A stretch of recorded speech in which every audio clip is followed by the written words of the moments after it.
ദേവാ ദേവാ, കുളിക്കാനുണ്ടെങ്കിൽ അച്ഛൻ്റെ കൂടെ കുളിക്കാൻ ഓടിവാ. അച്ഛൻ കുളിപ്പിച്ചു തരാം. ദേവാ, ദേവക്കുട്ടി. ഷോ, ഈ കുട്ടി ഇത് എവിടെ പോയി കിടക്കുവാ? ഓ, നിങ്ങൾ വന്നേ കുട്ടി. ഞാനിതേ കുളിക്കാൻ പോകുവാ. അച്ഛൻ കുളിപ്പിച്ചു തരാം, വേഗം വാ.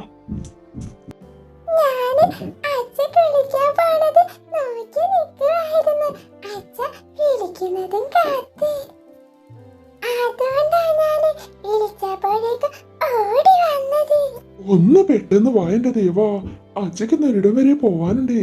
അതിനു മുൻപേ ദേവയെ ഒന്ന് കുളിപ്പിച്ചു തന്നിട്ട് പോകാമെന്ന് കരുതി.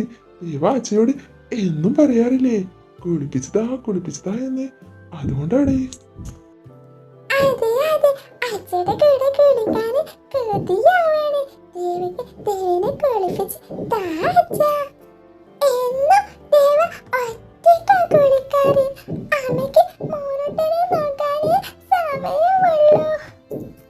അതൊക്കെ അച്ഛക്കറിയാടി. അതുകൊണ്ടല്ലേ നീ പറഞ്ഞപ്പോ തന്നെ അച്ഛ വന്നത്.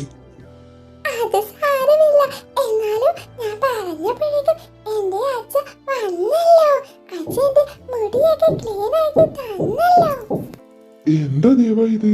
നിന്റെ തലയാരും ചീർപ്പെടുത്തൊന്നും വാരി തരാറൊന്നുമില്ലേ? ജട കെട്ടി പേനിറങ്ങി എന്തൊരവസ്ഥയാണിത്.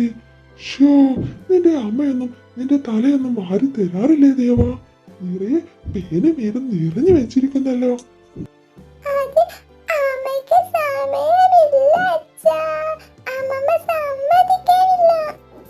എന്റെ ഈശ്വരോ, ഇത് വല്ലാത്തൊരു കഷ്ടം തന്നെ. ഈ കുഞ്ഞെങ്ങനെയാണാവോ രാത്രി ഉറങ്ങാറുള്ളത്?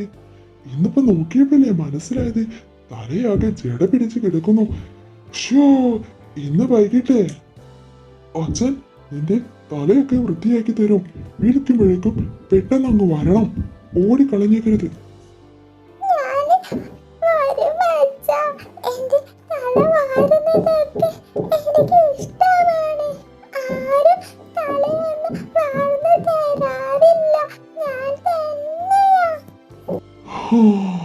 അതൊന്നും സാരമില്ല.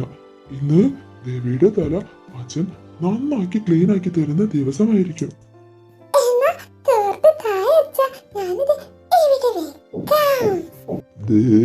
ഷവറ് തുറന്ന് ഞാൻ കുളി സ്റ്റാർട്ടാക്കി. പെട്ടെന്ന് വായന്റെ ദേവക്കുട്ടി, അച്ഛയുടെ കൂടെ കുളിക്കാൻ വാ പെണ്ണേ. ഞാനും കളിക്കുന്നുണ്ട്. കുറെ സമയം കളിക്കണം. എനിക്ക് ഷവറിൽ കുളിക്കാൻ ഭയങ്കര ഇഷ്ടമാ. എന്നെ അച്ഛമ്മ ഒന്നിനും സമ്മതിക്കാറില്ല. ഷവർ തുറക്കാനേ സമ്മതിക്കില്ല. പാട്ടെ വെള്ളം എടുത്ത് വേണമെങ്കിൽ കുളിച്ചാന്ന് എപ്പോഴും പറയും. അതുകൊണ്ടാ. ഇതേ അവിടെ കണ്ടോ? തൂക്കി ബക്കറ്റ് പാട്ട ഇതൊക്കെ എനിക്ക് വേണ്ടി മാത്രം അച്ഛമ്മ എടുത്തു വെച്ചതാ. കണ്ടോ അച്ഛ? എനിക്ക് ഷവർ തുറക്കാനൊന്നും സമ്മതിക്കില്ല. എന്നാലും അതൊന്നും സാരമില്ല. അച്ഛ എന്റെ കൂടെ ഉണ്ടല്ലോ. ഇനി ഞാൻ എന്നും എന്റെ അച്ഛയുടെ കൂടെയാ കുളിക്കുന്നേ. ഇന്ന് രാവിലെ ഞാൻ അച്ഛയുടെ കൂടെ കുളിക്കട്ടെ.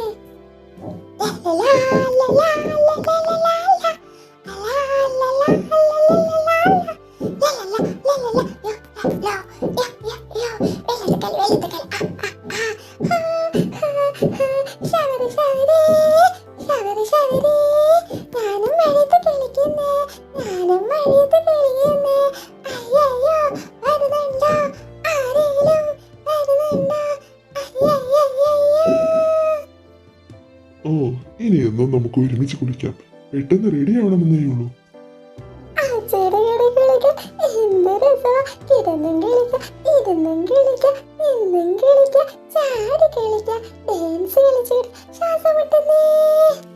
ഇനി മതി ദേവാ.